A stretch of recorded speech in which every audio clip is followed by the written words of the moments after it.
मेरे सम्मानित शिक्षक साथियों व प्यारे बच्चों, मैं पवन कुमार राजकीय प्राथमिक पाठशाला जल्लोपुर से। आज हम पढ़ रहे हैं हिंदी का गद्यांश, जो हर प्रकार की परीक्षाओं में पूछे जाते हैं। गद्यांश यानी कि पैराग्राफ में जितने भी प्रश्न पूछे जाते हैं वो बहुत ही आसान होते हैं और उनके हम पूरे के पूरे नंबर हासिल कर सकते हैं, कुछ सावधानियों के साथ कि हमें क्या बातों का ध्यान रखना है ताकि इतने आसान टॉपिक में हमारा एक भी नंबर ना कटे। टॉपिक आसान है लेकिन हमें टाइम का मैनेजमेंट करना होता है कि किस प्रकार कम समय में हम अपना पेपर सोल्व कर लें। इसके लिए मैंने गद्यांश लिया है, इसको हम पढ़ेंगे, समझेंगे कि किस प्रकार हम गद्यांश को, पैराग्राफ को अपने दिमाग से चिपका के समझ वाक्यों से हम अपने उत्तर जल्दी और क्विक निकाल सकते हैं, समय की भी बचत करें और अपने नंबर भी पूरे के पूरे हासिल करें।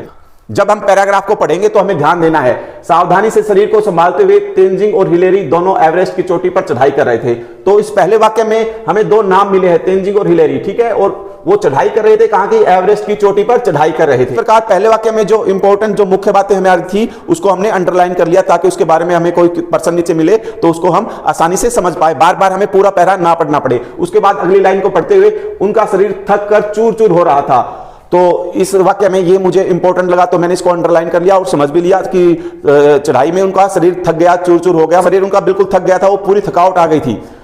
कोई काम करते हुए हम जब थक जाते हैं तब हम परेशान हो जाते हैं ना, तो उसके बाद लेकिन उनके हौसले में कमी नहीं थी, तो थक के चूर हो गए थे लेकिन उनका जो हौसला था आगे बढ़ने का, कुछ करने का, उसमें बिल्कुल भी कमी नहीं आई। किसी वाक्य को हम पढ़ते हुए इस तरीके से ध्यान देना है। ये एक आप उदाहरण के तौर पर है, जब आपको आपका पैराग्राफ मिलेगा पेपर में तो उसको भी पढ़ते हुए आप हर वाक्य में ये ढूंढने की कोशिश करोगे, इस वाक्य में हमसे क्या पूछा जा सकता है, इसमें क्या महत्वपूर्ण है, उसको हम अंडरलाइन भी कर सकते हैं और दिमाग से चिपका के भी रख सकते हैं ताकि हमें समय कम लगे और हम क्वेश्चनों के आंसर जल्दी दे सके।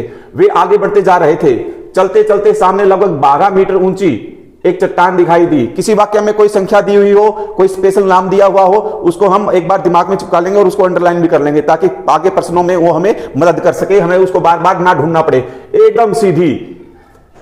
तेनजिंग ने पांव रखने के और हाथ गड़ाने के लिए बर्फ में गड्ढे बनाए थे। तो जैसे वो पहाड़ पे चढ़ रहा था तो उसको चढ़ने के लिए उस पे निशान बना रखे थे, गड्ढे बना रखे थे। तो ये वाक्य है, इस वाक्य को पढ़ते हुए हम इन चीजों पे ध्यान देंगे। आपको जो पैराग्राफ मिलेगा पेपर में आपको भी ऐसे ही ध्यान देना है, वाक्य को पढ़ते हुए उसमें से अलग ढूंढना है, स्पेशल ढूंढना है भी इस वाक्य में हमें क्या बताने की कोशिश की जा रही है, क्या हमें समझाया जा रहा है। आप उस पर ध्यान दोगे तो फिर आपको कम समय में आपका आंसर आपको मिल जाएगा और वो समय आपको बाकी प्रश्न करने में मदद देगा। बड़ी कठिनाई और सावधानी से एक एक पांव गड्ढे में रखते हुए वे ऊपर चढ़े। आखिरी चट्टान की चढ़ाई का अंत आ ही गया, चट्टान की चौड़ाई दिखाई पड़ने लगी। अब क्या था? दोनों एवरेस्ट पर्वत के शिखर पर थे। एवरेस्ट दुनिया की सबसे ऊंची पर्वत चोटी है। देखो यहां ये इस वाक्य में ये बहुत इंपॉर्टेंट बात है कि वो दुनिया की सबसे ऊंची चोटी है। तो इस बारे में भी क्वेश्चन, कुछ वाक्य ऐसे होंगे बच्चों जिनको पढ़ने से हमें पता चल जाएगा, इसके बारे में क्वेश्चन तो पक्का मिले ही मिलेगा। तेनजिंग और हिलेरी ने एक दूसरे को देखा, उनकी आंखों में चमक थी, उनकी सारी थकावट दूर हो चुकी थी, उनका मन आनंद से भर गया। तो ये पैराग्राफ, गद्यांश या पद्यांश जो आपको एग्जाम में मिले उसको आप पढ़ेंगे और उसमें मुख्य बातें हर वाक्य में अंडरलाइन कर लेंगे, हर वाक्य को समझते हुए अपने दिमाग से चिपका लेंगे ताकि हम उसको जल्दी से उसके क्वेश्चन हल कर पाए। हाँ, इतना आसान टॉपिक है, सभी बच्चे ध्यान से करेंगे, इसके नंबर फ्री के होते हैं। अगर आप थोड़ा सा अपना क्विक दिमाग से रिस्पॉन्स करोगे, अगर समझोगे तो कम समय में इसको हल किया जा सकता है और पूरे नंबर हासिल किए जा सकते हैं और समय की बचत की जा सकती है। इस प्रकार से आप अपने पैराग्राफ को पढ़ेंगे। उसके बाद हम इसके क्वेश्चन देखेंगे। जैसे पहला प्रश्न है, तेनजिंग और हिलेरी एवरेस्ट पर क्यों चढ़ सके? क्यों चढ़ सके? 4 उत्तर भी दिए हैं। ए, वे बहुत आनंदित थे, वे बहुत हिम्मत वाले थे, स, वे बहुत परेशान थे, द, वे बहुत थके हुए थे। दिया हुआ था वो बहुत हिम्मत वाले थे, हौसले वाले थे, थक तो गए थे लेकिन उनमें हौसला बहुत था, इसलिए उन्होंने चढ़ाई की। अगर थक जाते तो उनका काम वहीं पे खत्म हो जाता। जब हम थक जाते तो कई बार हम बैठ जाते, हम कहते हैं अब और हमसे नहीं हो रहा, अब हम आगे नहीं करेंगे, लेकिन उन दोनों में हिम्मत थी। जब हम वाक्य पढ़ रहे थे तो इस बात को हमने अपने दिमाग से अटैच किया था, तो अब हमें क्विक दिमाग में हमें रिस्पॉन्स किया कि हमने उस लाइन में ये बात को पढ़ा था, इसका ये उत्तर होगा। हाँ, कोई आंसर आपका गलत ना हो जाए इसके लिए उसको कंफर्म जरूर कर लें। ऊपर वाक्य में जब आपने पढ़ा है तो उसको एक बार कंफर्म कर लें कि आपका प्रश्न इतना आसान है, गलत ना हो जाए। वे बहुत हिम्मत वाले थे, इसका बे आंसर होगा।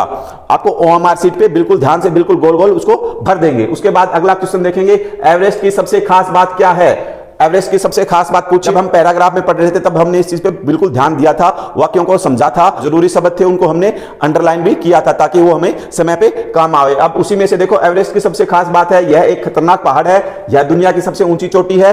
तेनजिंग और हिलेरी इसकी चोटी पर चढ़े थे, इस पर हमेशा बर्फ जमी रहती है।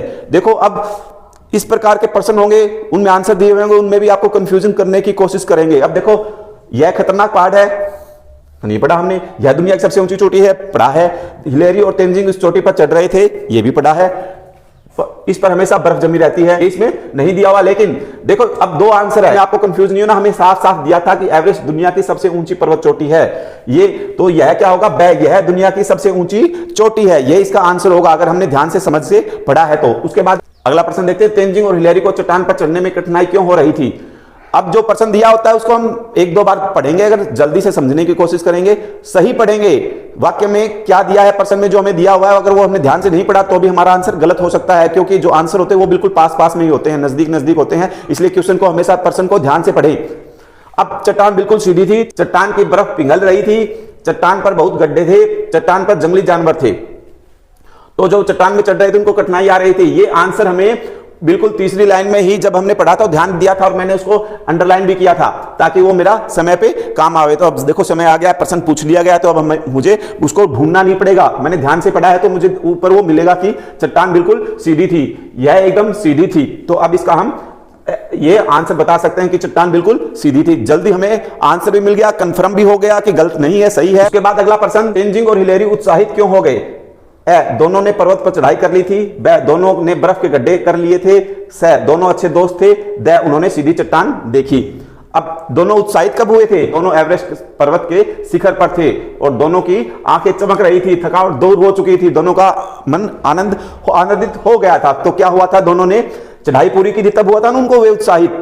तो दोनों उत्साहित कब हुए थे, जब दोनों ने पर्वत पर चढ़ाई कर ली थी।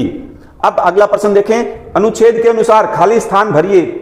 तेंजिंग और हिलेरी का मन भर गया था। देखो, इस प्रकार के प्रश्न भी पूछ सकते हैं, आनंद से, दर्द से, थकान से, दुख से। अरे बिल्कुल लास्ट लाइन में हमें इसका आंसर मिल जाएगा, क्योंकि हमने जब पढ़ा था तब मैंने इसको अंडरलाइन भी कर लिया था, उस शब्द के नीचे मैंने लाइन भी लगा दी थी। मुझे पता था कि प्रश्न पूछ सकते हैं, तो आप भी अपने दिमाग को ऐसे क्विक रिस्पांस के लिए तैयार रखें। जब भी आप पहरा पढ़ते हो, पैराग्राफ पढ़ते वक्त आप उसको ध्यान रखेंगे कि इस शब्द से जरूर प्रश्न पूछा जा सकता है। और ये आपको कब होगा, जब आपका अच्छा अभ्यास होगा। तो आप अधिक से अधिक अभ्यास करें। आखिरी लाइन में है, उनका मन आनंद से भर गया था, तो इसका आंसर है उनका मन आनंद से भर गया था। तो इस प्रकार हम पैराग्राफ को ध्यानपूर्वक सावधानी से पढ़ सकते हैं, उसको समझ सकते हैं, क्वेश्चन आंसर आसानी से कर सकते हैं। बहुत ही आसान टॉपिक है, नंबर हमारे इसमें एक भी नहीं कटना चाहिए, समय की पूरी बचत होनी चाहिए। बच्चे पैराग्राफ को पढ़ते रहते हैं, बार बार क्वेश्चन के लिए बार बार पढ़ते हैं, उस समय क्या होता है कि हमारा समय बहुत ज्यादा लग जाता है, और जो हमारा जरूरी समय है, बाकी क्वेश्चनों को करने का जो समय है वो हमारा उसमें निकल जाता है। तो हमें समय की मैनेजमेंट बहुत जरूर करनी है, ताकि समय पे हम अपना आंसर दे सकें और हमारा पेपर पूरा हो जाए। तो इस प्रकार हम पैराग्राफ को पढ़ के ध्यानपूर्वक समझते हुए अपना पूरा पेपर कर सकते हैं। धन्यवाद।